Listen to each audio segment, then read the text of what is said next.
Morning students, today we will discuss the analytical method to determine the resultant vector using triangle law of vector addition।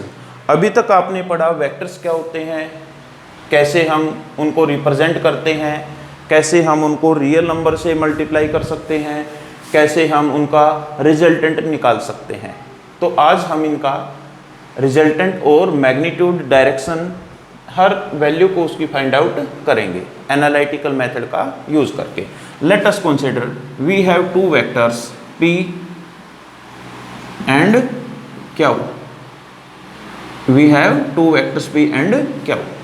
तो हम इन दो vectors का resultant निकालना चाहते हैं और वो रिजल्टेंट है उसकी डायरेक्शन क्या होगी वो वैल्यू भी हमें फाइंड आउट करनी है। For this first of all we draw the vector p। तो हमने p वेक्टर को सेम डायरेक्शन में ड्रा किया, सेम मैग्नीट्यूड, लेंथ हमने सेम रखी। Now we will put the vector q, इसकी जो टेल है उसको p के हेड के ऊपर रखेंगे and draw it in the same direction. तो हम इसको सेम डायरेक्शन में ड्रा कर देंगे, ठीक है।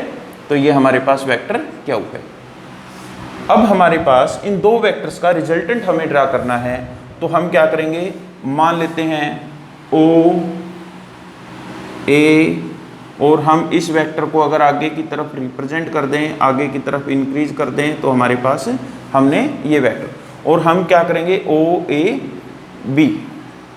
तो यहाँ पर एक वेक्टर o a p को रिप्रेजेंट करता है, o b q वेक्टर को रिप्रेजेंट करता है। अब अगर हम क्या करें, इसकी जो हेड है उसको o के टेल से मिला दें, तो वेक्टर p के टेल से मिला दें, तो हमारे पास ये वेक्टर होगा वो रिजल्टेंट वेक्टर होगा, ठीक है। तो इस रिजल्टेंट वेक्टर को हमें फाइंड आउट करना है, ठीक है। तो मान लेते हैं कि यहाँ पर जो हमारे पास एंगल है p वेक्टर और r वेक्टर के बीच में, उसको हम थीटा से नोट कर सकते हैं, ठीक है। अब हमें इसको सोल्व कैसे करना है, तो सबसे पहले हम एक परपेंडिकुलर ड्रा करेंगे BD हमने परपेंडिकुलर ड्रा किया किसके ऊपर, OA एक्सटेंडेड। जो हमने इस वेक्टर को एक्सटेंड किया है वहां पर हमने एक वेक्टर ड्रा किया, तो यहाँ पर ये क्या होगा, हमारा परपेंडिकुलर होगा, ये एंगल क्या होगा 90 डिग्री, ठीक है। तो अब हमें जो ये रिजल्टेंट है इसकी वैल्यू को कैसे फाइंड आउट कर सकते हैं, तो इसके लिए कंसीडर करते हैं मैग्नीट्यूड ऑफ, हम लिखेंगे मैग्नीट्यूड ऑफ रिजल्टेंट वेक्टर। अब हम मैग्नीट्यूड निकालेंगे रिजल्टेंट वेक्टर का, तो इसके लिए हमने देखो एक राइट एंगल ट्रायंगल बना दी है ODB। तो हम लिखेंगे in right angle triangle ODB। इसके अंदर हम पाइथागोरस थ्योरम में लिखते हैं कि OB का स्क्वायर किसके इक्वल होगा, OD का स्क्वायर और प्लस में DB का स्क्वायर, ठीक है। तो ये हमारी पाइथागोरस थ्योरम होती है। अब इसके अंदर देखो OB का स्क्वायर किसके इक्वल होगा, OD। अब OD है वो किसके इक्वल है, OA प्लस में AD इसका होल स्क्वायर और प्लस में DB का होल स्क्वायर, ठीक है। अब हमें देखना है इनकी वैल्यूज क्या होंगी।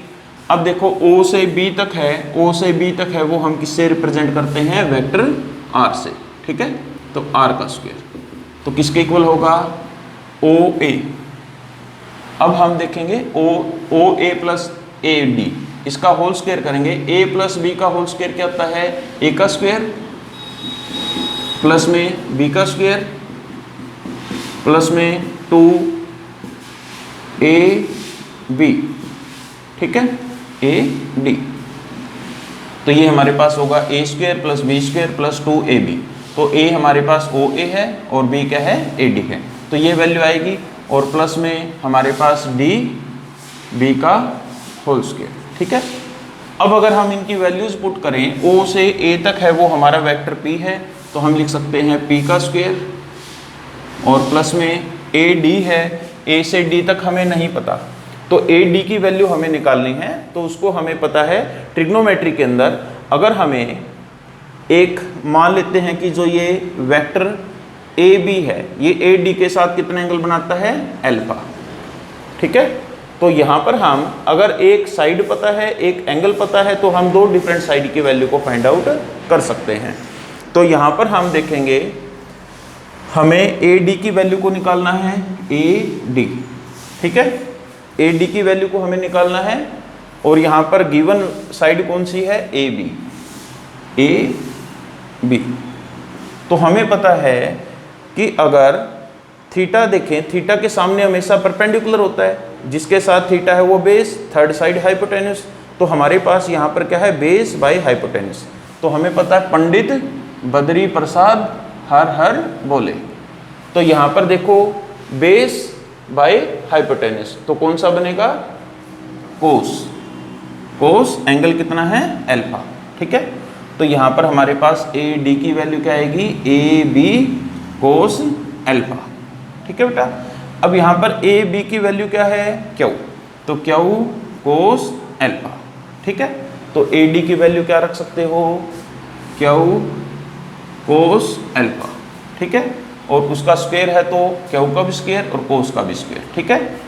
नाउ प्लस 2, O से A तक हमें पता है वेक्टर P है, और इनटू में A से D तक हमें पता है AD की वैल्यू क्या है, Q कोस अल्फा, ठीक है। और प्लस में DB, तो D से B तक, अब DB की वैल्यू भी हमें नहीं पता है, तो इसी तरह से जैसे हमने AD की वैल्यू फाइंड आउट की है तो DB की वैल्यू भी फाइंड आउट कर सकते हैं। DB की वैल्यू हमें फाइंड आउट करनी है, और गिवन साइड कौन सी है, AB। तो हमारे पास वैल्यू क्या होगी, perpendicular by hypotenuse, perpendicular by hypotenuse that is sine, angle कितना है, अल्फा, तो साइन अल्फा हो गया। तो यहाँ पर DB की वैल्यू क्या होगी, AB और साइन अल्फा, ठीक है। अब यहाँ पर AB की वैल्यू क्या है, Q, तो Q साइन अल्फा, ठीक है। अब यहाँ पर देखो DB इसका होल स्क्वायर है, तो हमारे पास क्या आएगा, Q साइन अल्फा है, इसका स्क्वायर करोगे तो Q का स्क्वायर और साइन का स्क्वायर, ठीक है। अब इस केस में हमारे पास यहाँ पर देखो P स्क्वायर और प्लस में, अब इस वैल्यू को मैं इधर रख लेता हूँ, Q square sine square alpha, plus में Q square cos square alpha, और प्लस में 2PQ कोस अल्फा, ठीक है। तो ये वैल्यू आ गई हमारे पास। अब इसमें देखो P स्क्वायर Q स्क्वायर इसमें भी है इसमें भी है, तो कॉमन ले सकते हैं, और अंदर बचेगा साइन स्क्वायर अल्फा प्लस में कोस स्क्वायर अल्फा, और प्लस में 2PQ कोस अल्फा। अब आपको पता है sine square theta plus cos square theta क्या होता है, 1। तो यहाँ पर हमारे पास आएगा P square plus Q square into 1 Q square, और प्लस 2PQ कोस अल्फा, ठीक है।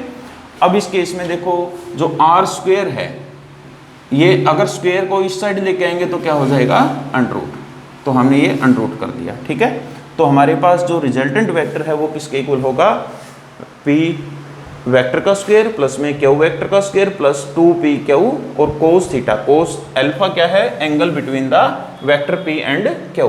P और Q वेक्टर के बीच में कितना एंगल है, उस वैल्यू को, उस एंगल की वैल्यू को पुट करके हमारा आंसर आ जाएगा, ठीक है। तो ये तो था मैग्नीट्यूड। अब निकालेंगे डायरेक्शन ऑफ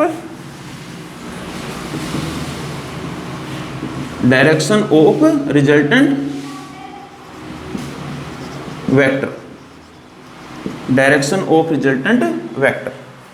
अब हमें डायरेक्शन निकालनी है, तो यहाँ पर देखो जो वेक्टर R है इसकी डायरेक्शन क्या होगी, तो हम यहाँ पर देखें एंगल कितना है, थीटा, तो यहाँ पर हम डायरेक्शन को हम एंगल टेंजेंट से निकालते हैं, टेंजेंट थीटा। और आपको पता है टेंजेंट क्या होता है, परपेंडिकुलर बाय बेस। तो यहाँ पर देखो थीटा के सामने परपेंडिकुलर क्या है, DB, और बाय में बेस क्या है, OD, तो ये डी बी की वैल्यू आपको पता है, डी से बी की वैल्यू क्या है, क्यू साइन अल्फा, और ओ डी की वैल्यू आपको पता है, ओ डी की वैल्यू क्या है हमारे पास, ओ ए की वैल्यू क्या है, पी, और प्लस में ए डी की वैल्यू आपको पता है, Q cos alpha, Q cos alpha. ठीक है, तो ये हमारे पास डायरेक्शन होगी। अगर हमें एंगल का पता है तो हम इनकी वैल्यू पुट करके टेंजेंट की वैल्यू निकाल सकते हैं, थीटा की वैल्यू निकाल सकते हैं। Thank you.